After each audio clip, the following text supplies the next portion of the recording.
we have Remi Fortier with us. Welcome to the show. Hello. What a pleasure to have you.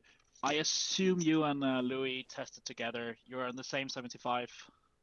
Yeah, of course, and that's a pleasure to have such a great event with one of your friends.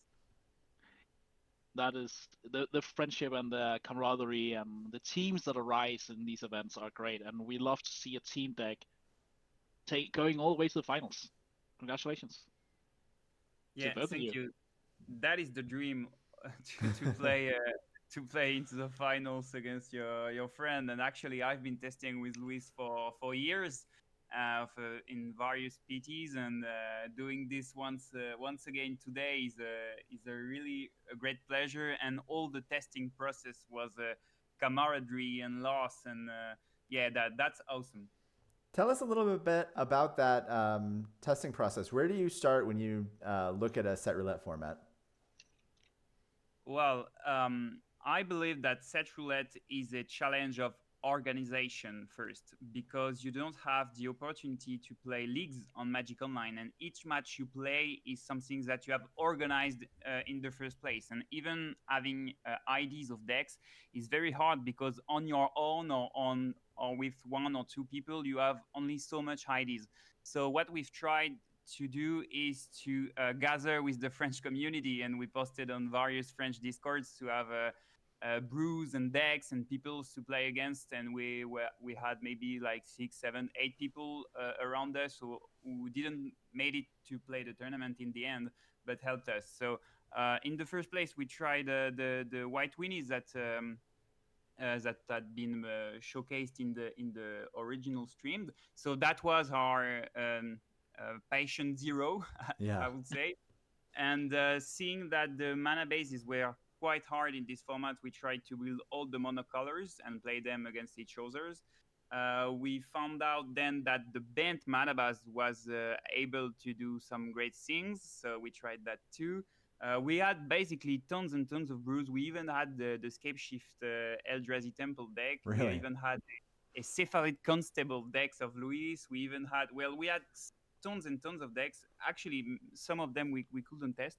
But in the end, Winnie White and Mono Green felt to be the best decks for this tournament. Maybe the Ben Shells is more powerful, but not knowing the field, it was hard to go this way.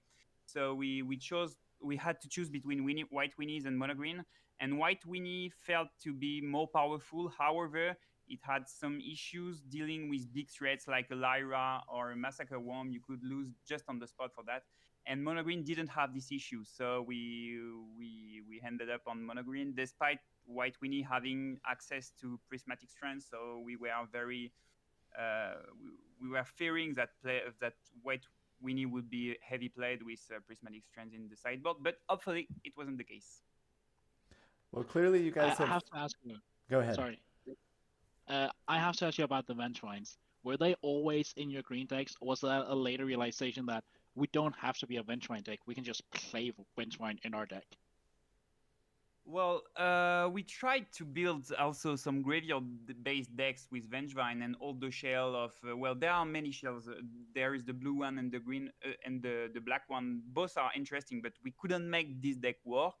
But in Mono Green, what's interesting is Green Sun Zeniths with hasty options, and Vengevine is one of those, especially to beat down the Planeswalker decks. Teferi was, of course, one of the big threats of the format, and we wanted to have options for that. Also, the blue white control deck are able to remove a creature through Seal Away, but with the green deck, you have option to destroy them. So basically, Vengevine is indestructible against them. So the splits between the main deck and the sideboard of Vengevine took us some work.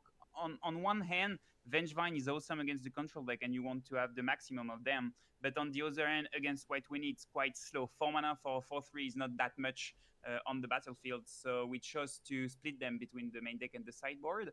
And we have two Vengevine, because we noticed in testing that with Green Suns in it, sometimes doing one Vengevine and the other turn another Vengevine was an option that we liked, but the third one was too much. Stop it, they're already dead. We've Yeah. enjoyed seeing the one of seed time cast out of the sideboard as well. Sorry. I said we enjoyed seeing the one of seed time get cast out of the sideboard as well. Yes, Seed Time is a favorite of mine. Actually, I started playing in Torment back in 2002. So Seed Time is a sweet card of my childhood. But and it actually happens to be very strong. There are two things in that sideboard. The first one is that you want to be able to play and sideboard against any kind of deck because it's hard to predict what people are going to play. So having a very broad sideboard helps you doing that. And also it makes you very unpredictable and it's hard to play against you if you have so many options. Like you have one seed time in your sideboard. Will your opponent afford to play a blue card, but you only have one? But if they take it, it's going to be a blowout. So that was all the point. And actually it happened. I was fortunate enough to resolve a seed time in this tournament, and that was very strong. Yeah, this seems to be a workhorse victory for you guys. You really put in the effort, and well-deserved finalists, both of you. Remy, as Did we you? Sorry, did you discuss the mirror? Now you're going to play it. that's what I was going to ask as well. Okay, excellent. Yeah, Or actually, yeah, we were afraid that mono green would be very heavily played, and that is why we have some root snare in our sideboard for this matchup. But it actually happens to also be great against white winnies and other creature-based aggro decks. Against mono red, for example, it's good because they side in Act for Treason, and this can be a great trade. But I won't say so many information about mono green because I have a trophy to hunt. That's right. I like that attitude. So you have some secrets prepared for Louis. Well, You know what? Remy, Why won't you let? Why won't we just let you two get to it?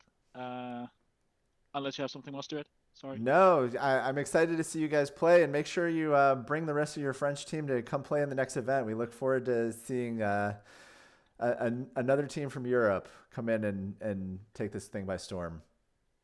Yeah, well, thank you. Yeah, of course. Well, yes, I have one last thing to say, and that is thank you because set roulette is a true delight and one of the great pleasures of a Magic tournament.